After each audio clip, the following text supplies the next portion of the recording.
Sasa tulikusa ile montana mkanisa ukuingia tena. Na sisi wote tulikuwa tunakujua na zamani uligonjwa mafunzo. Mesa yenyewe unakianza tu mkanisa.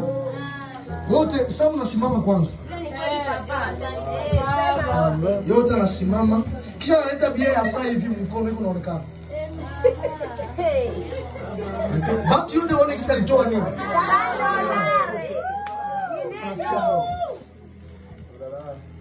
Uko na hitaji mapya lakini hauyakuwa na nguvu ya kustahimili. Na siku yote yenye utaona parenthese hii minatii. Siku yote yenye utaona mtu mwenye ngana leo na mafranga mdogo mdogo. Maana hana esprit ya milionea. Hana esprit ya utajiri. Basi matajiri anaweza kuwa anafalia kusaa vile, lakini iko tu wa kawaida na anafanya shimiza ya mketi mpaka unaweza mpiga, kumbe anavalia ponyo. Mfupi kwa natanguka. Mere hawakuwe nazo saa tumia na njoo wenye wanajione sasa.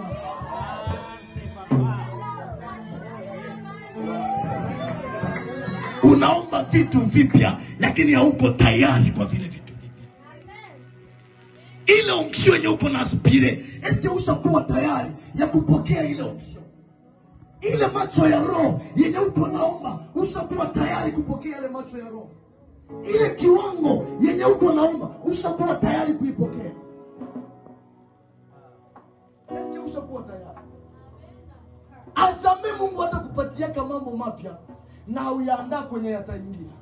Nafurahia wana wa manabii wanamwendea nabii Elisha, wanamwambia Bwana, mahali tukabapo ni pachache, na twende Yordani tukatafute miti tupanue mahali ambapo tunapokaa.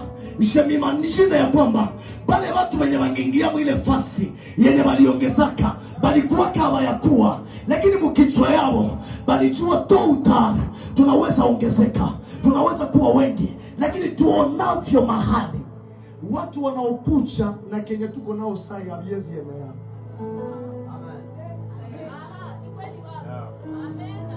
Mimi nataongea na jene moya mwenye iko na vision magharibi ya leo.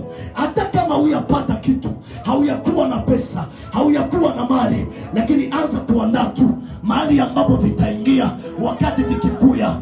Maana pesa ikikuya, ikikutane, ulishakuwa nafasi kwenye utaipokelea, kwenye itaingia na kwenye inaweza enea. Wapo wengi waliopata baraka, lakini kwa kukosa mahali ambapo itaingia, ile baraka ikatokea mauti yao, ikatokea maanguko yao, kwa sababu walipata vitu ambavyo hawajaviangalia nafasi. Biblia